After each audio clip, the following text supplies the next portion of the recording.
Tapos andito na naman yung Madam Kilay. Ngayon naman pag-usapan naman natin yung mga boylets. Yung mga iba't ibang klaseng katangian meron ang mga boylets, mga afam, mga otoko.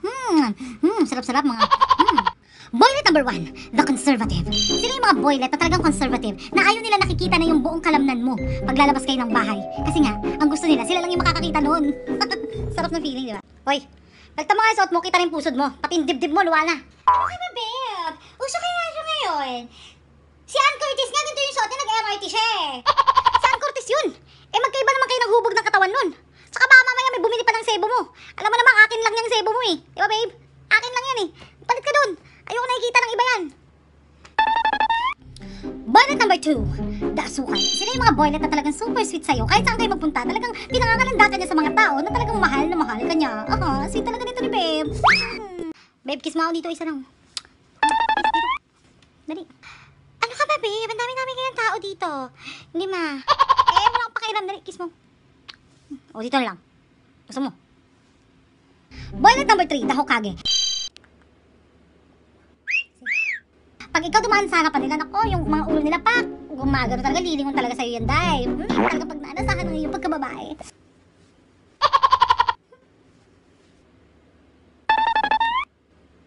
Kaya kayo ka na lumabas ng bahay kasi pinagdadasahan nila ako.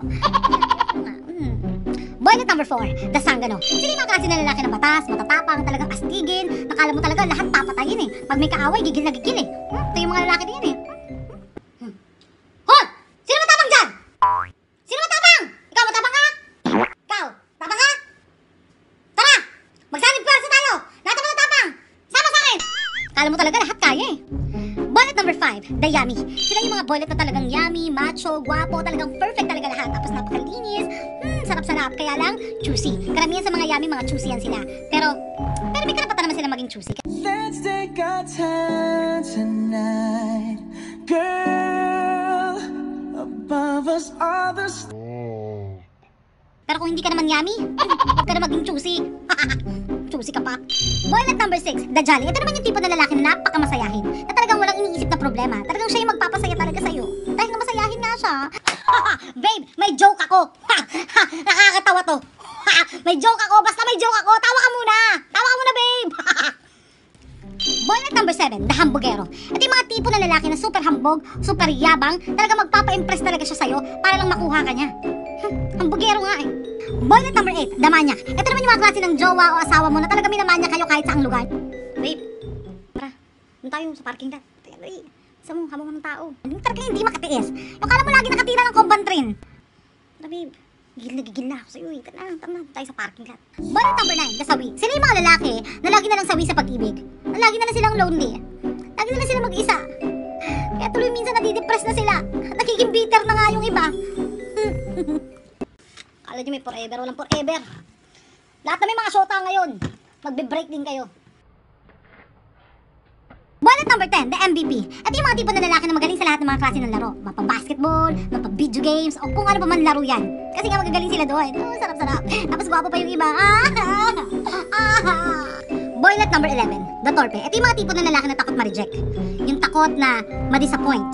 Kasi nga, takot silang manligaw dahil baka nga ma-reject mo sila. Kahit na alam mo na at kahit naramdam mo na yung effort niya. Kahit ramdam mo na yung pagmamahal niya sa'yo. Kahit hindi pa kayo. Maria. Pero kami sabihin mo na. Alam ko naman yun eh. Sabihin mo na. Ano ba? Ano ba yun? Nahiya ako eh. Huwag na. Na lang.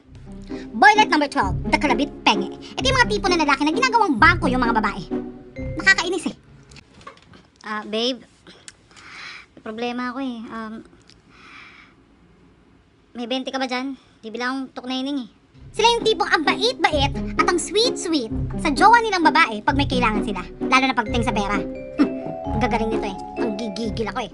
Siya nga pala, na-order mo na ba yung pina-order ko sa'yo, yung sapatos? Gusto ko yun, babe. Gustong-gusto ko yun eh. Pang-basketball ko yun eh, ha? Order mo ako, ha? Salamat. Love you. Boylet number 13, the Galileo. Ito yung boyfriend na masyadong seryoso. Yung tipong pag magkausap kayo nakakabobo. Alam niya lahat ng history sa mundo. Smart eh.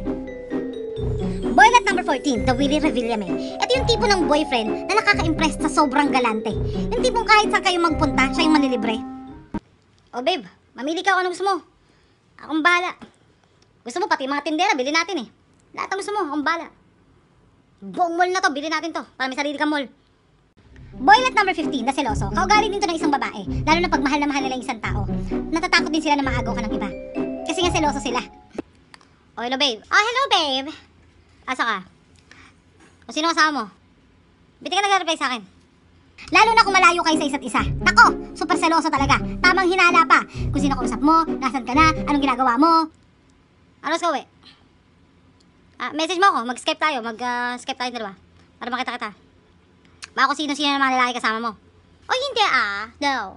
Tigilan mo ako Huwag kang lalandi sa iba. Sinasabi ko sa'yo. Pag lumandi ka sa iba, marami pa ibang babae dyan. Baka pagpalit pa kita.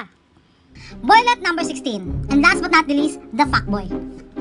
Ang pinaka-worst na ugali ng isang lalaki. Ito yung mga tipo ng lalaki na malakas ang kamandag. Yung talaga mai-hypnotize ka sa kanila. Tapos, pag nakuha na nila yung gusto nila, at napagsawaan ka na, iiwan ka na. O diba? Pinagmukha ka lang tanga. Naku, nanggigigil ako eh. Kaya kayo mga babae naku, kikilatisin nyo muna. Kikilatisin nyo muna, baka fuckboy yan. Naku, nanggigigil ako.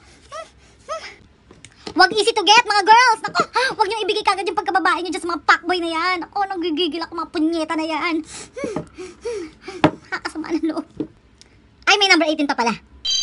The perfect one. Joke, ilusyon lang. Walang perfect. Pero sa mga single dyan at wala pang boylet na pagkakaabalahan, tara, enjoy nyo na ang life at magkilaya na lang tayo dahil kilay is life.